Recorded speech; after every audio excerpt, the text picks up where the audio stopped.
Have you ever stared at your phone and wondered if your silence is making them miss you or making them forget you?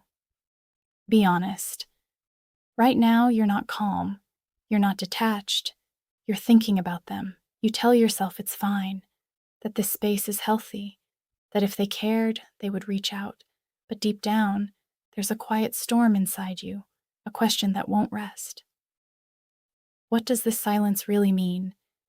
When two people stop contacting each other, it doesn't feel neutral. It feels heavy. Every hour stretches. Every notification that isn't them hits harder than you expected. You replay the last conversation, the last look, the last message. You search for hidden meanings in ordinary words. And the worst part? You don't know what they're thinking. That uncertainty is torture. The human brain is wired to seek closure. When it doesn't get answers, it creates stories. Stories that protect you. Stories that hurt you. Stories that keep you awake at night. Maybe they're moving on. Maybe they're testing you. Maybe they don't care anymore. Or maybe they're staring at their phone too. Silence between a man and a woman is never empty.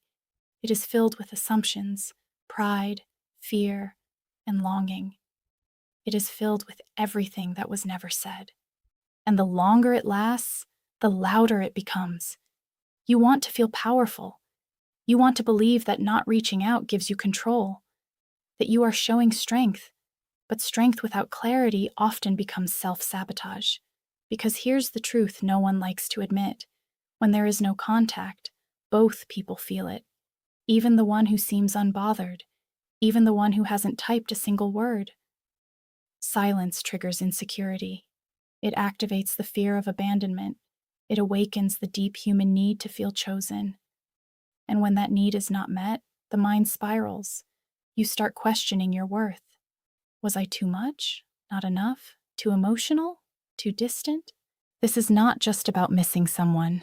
It's about identity, about validation, about wondering if you mattered. And that's why this moment feels bigger than a simple pause in communication. Right now, you're standing at an emotional crossroads. You can let this silence define you, or you can understand it, because silence is not always rejection. Sometimes it's two people protecting their pride. Sometimes it's fear disguised as independence. Sometimes it's both waiting for the other to prove they care more. But silence also has consequences. The longer it stretches, the more the brain adapts. What once felt urgent starts to feel distant. What once felt irreplaceable slowly becomes a memory. Humans adjust, even to people they once thought they couldn't live without. That's the part no one tells you. You think time will intensify feelings forever, but time can also numb them. It can turn longing into acceptance. It can turn connection into a chapter that quietly closes. And yet, there is power in understanding this dynamic. When you understand what silence does to the human mind, you stop reacting blindly. You stop assuming the worst. You stop letting ego make decisions your heart will regret. You begin to see the difference between strategic space and emotional avoidance, between healthy distance and silent punishment. This is not about chasing. It's not about begging. It's about awareness. Because when you truly understand what happens when a man and a woman stop contacting each other, you stop playing games. You stop letting pride control your future.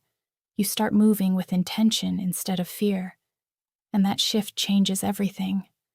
That shift begins the moment you stop waiting for the silence to explain itself. Because silence never speaks the truth. It only reflects fear back to both sides. Right now, something critical is happening inside you. A tension between who you are and who you're becoming. One part wants safety, the other wants truth. And the longer you stay still, the louder that conflict grows. Understand this clearly. Emotional distance is not passive. It is active damage when left unchecked. Every day without clarity rewires the way you feel. What once felt sharp becomes dull. What once felt alive becomes manageable. And manageable is how people slowly disappear from each other's lives. This is where urgency lives, not in panic, in awareness. Because when two people don't contact each other, the brain fills the gap with conclusions. And conclusions become beliefs. Beliefs become behavior. Behavior becomes destiny. You start acting like someone who expects loss. You guard yourself more. You open up less. You lower your expectations. You tell yourself you're fine being alone, even when your chest tightens at night. And that version of you becomes familiar. The danger isn't that they might move on. The danger is that you might harden, that you might turn a temporary silence into a permanent wall, that you might confuse emotional survival with emotional strength. Real strength is not emotional shutdown. Real strength is emotional clarity. There is something powerful that happens when you stop seeing silence as a weapon and start seeing it as a mirror that shows you exactly where fear is making decisions for you. Fear of rejection, fear of losing control, fear of being the one who cares more. But caring more is not weakness, it's honesty. And honesty has momentum. Right now, you feel the weight of choice. You can sense it. That pressure in your chest isn't anxiety, it's potential. It's the part of you that knows staying silent forever is a decision too. Every meaningful change in human connection begins with discomfort, with saying something that risks being misunderstood, with stepping forward without guarantees. Waiting feels safer, but waiting costs more. Because time does not pause emotions, it reshapes them. And when too much time passes, even love learns how to live without being expressed. That's how connections die quietly, not from hatred, from neglect. You don't need control, you need alignment. Alignment between what you feel and what you do. When those two match, you stop feeling restless. You stop replaying conversations. You stop checking your phone for closure that never arrives. You regain power. Power does not come from withholding yourself. It comes from choosing to be intentional, from deciding that fear will not be the author of your story. When you act with intention, everything shifts. Even if the outcome isn't perfect, the regret dissolves. Because regret is born from silence, not from honest action. This is about more than one person. This is about how you show up in every connection that matters. Whether you let pride delay your life, whether you wait to be chosen instead of choosing clarity. The moment you understand this, something inside you steadies. You stop seeing communication as loss.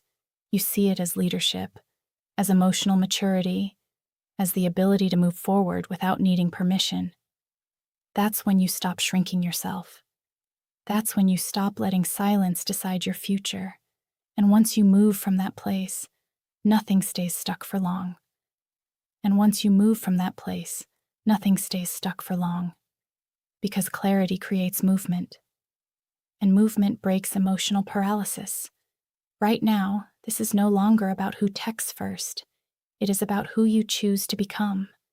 The version of you that hides behind pride, or the version that stands in truth. The version that waits to be validated, or the one that validates their own feelings enough to act on them. Silence has already shown you something. It has shown you how much this connection matters. It has exposed your fears.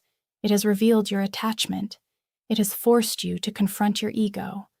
Now it is demanding a decision. Every day you delay, the emotional story rewrites itself. The brain adapts to absence. What once felt urgent becomes less so. What once felt irreplaceable becomes negotiable. And slowly, without drama, two people who once meant everything become strangers with shared memories. That is how love disappears. Not with chaos, with quiet acceptance. You feel the risk of reaching out. Your heart races just imagining it. Your mind creates worst-case scenarios, rejection, indifference, being left unread. That fear feels huge because your brain is trying to protect you from social pain. It treats emotional rejection like physical danger. But here is what your fear will not tell you. Unspoken words hurt longer than honest ones. The message you never send lingers. The call you never make echoes. The truth you swallow becomes tension in your chest. And over time, that tension turns into regret. Regret is heavier than rejection. Rejection is a moment. Regret is a memory that replays for years. You don't need guarantees. You need alignment. If you care, let your actions reflect it.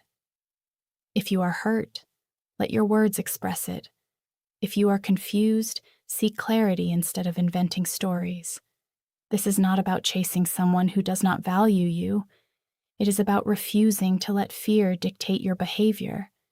It is about emotional leadership. About becoming the kind of person who does not let pride sabotage connection. Think about the future version of yourself, the one looking back at this exact moment.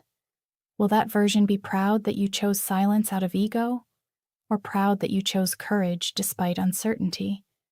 That answer matters, because the pattern you choose now will repeat. In this relationship or the next, in love, in friendship, in life. If you let fear win here, it will try to win everywhere. But if you override it once, you build evidence. Evidence that you can handle discomfort. Evidence that you can survive vulnerability. Evidence that you are stronger than your ego. And that changes how you show up forever. Silence can be powerful when it is intentional and healthy, but when it is driven by pride, it becomes a slow poison. It feels controlled,